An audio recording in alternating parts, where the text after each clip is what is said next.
Welcome back. Today, I wanted to try something a little different.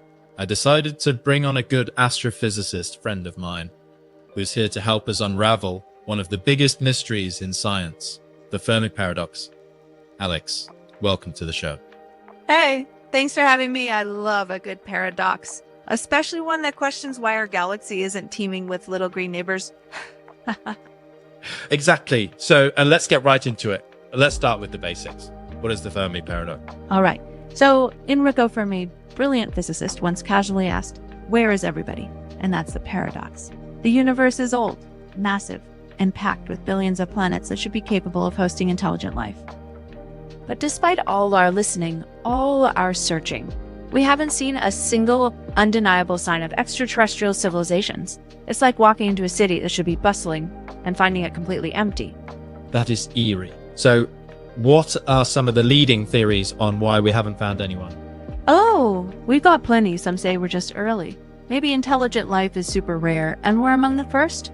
Others think advanced civilizations go quiet, either by choice, like a cosmic zoo scenario where they observe us but don't interfere, or because they self-destruct before they can spread. Then there's the terrifying idea of a great filter, something that stops most civilizations from making it far. And of course, there's the chance we're just not looking in the right way or at the right time. Wow. So it could be anything from we're alone to they're hiding to a doom. Pretty much. The Fermi Paradox is like a mystery novel with 100 possible endings, but no final chapter yet. I love that. No, all right. Before we dig in, I just wanted to let folks know we have a lot of engaging and inspiring content lined up. I can't emphasize how excited we are.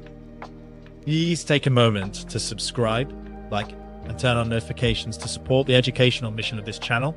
Thank you. With that said, let's dig into some of those theories. The great filter hypothesis, to me at least, is super fascinating. The idea that something in our future would act as a hard stop. I mean, by definition, it would mean there's nothing we can do, right? Not necessarily. The great filter could be behind us or ahead of us. If it's behind us, then we made it. Maybe life is super rare or intelligent life almost never makes it past microbial stages. But if it's ahead of us, yeah, that's where things get existentially spicy. Existentially spicy, love that. But if it's ahead of us, what are we looking at?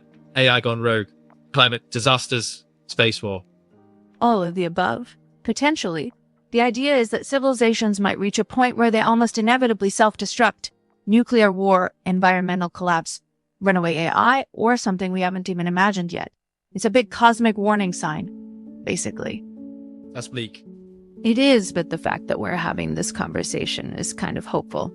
If we can recognize potential filters, we might be able to avoid them.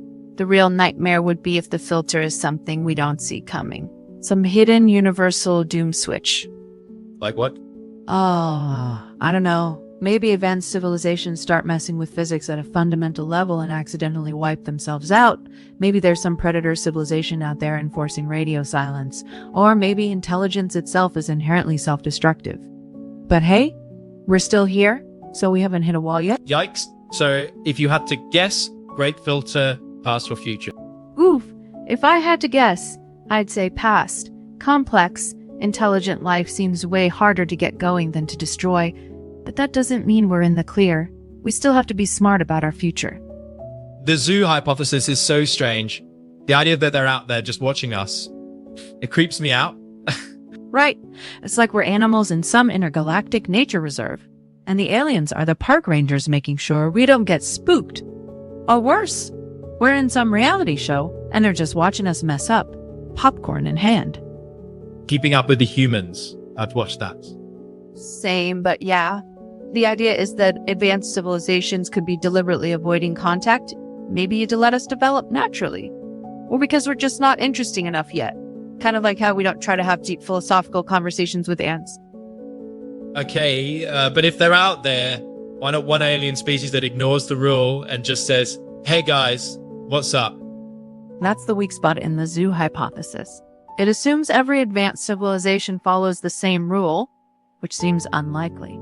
One rebellious alien teenager with a space radio could blow the whole thing. But maybe there's some big enforcement, like a galactic government or a universal do not disturb order.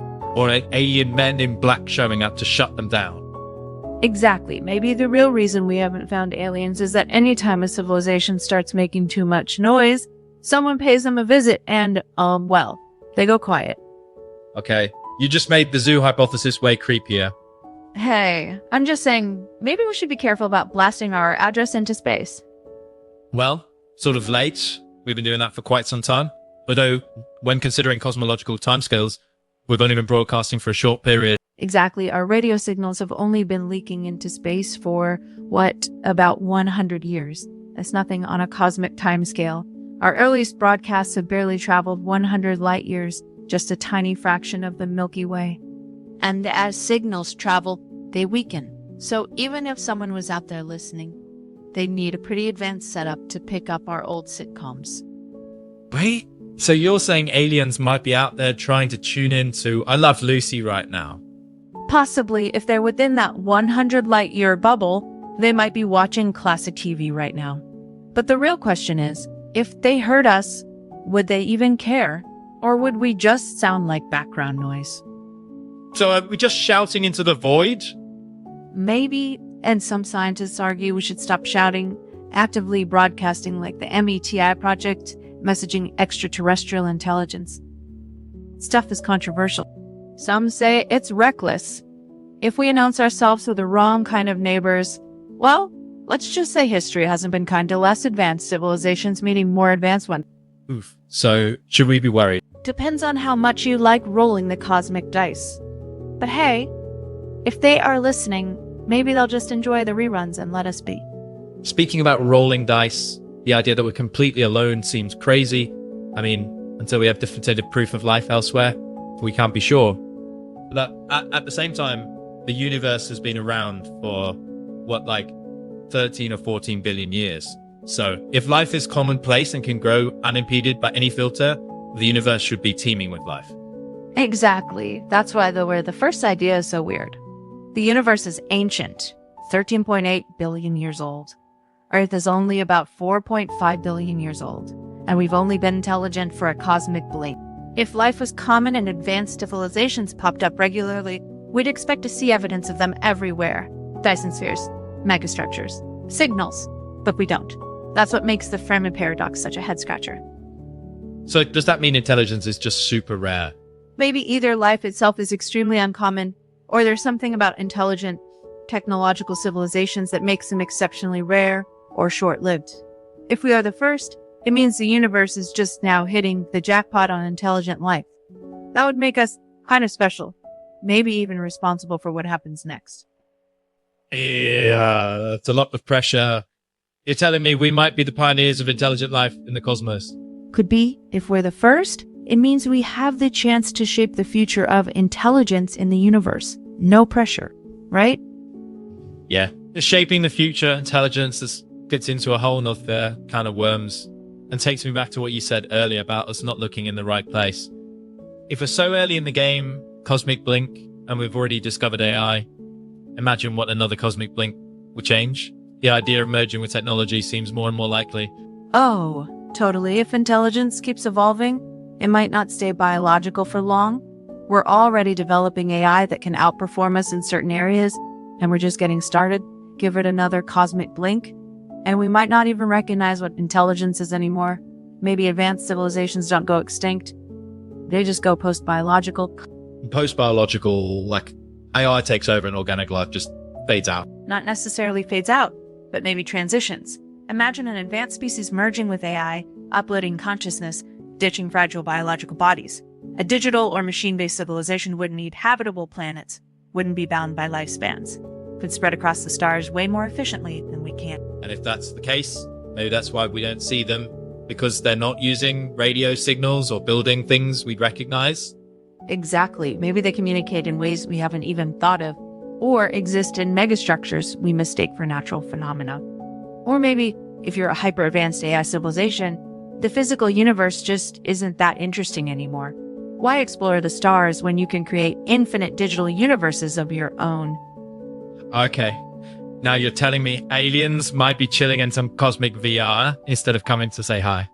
I'm just saying, if you had access to an infinite simulated paradise, would you bother with the messy, chaotic real universe? Man, that's wild.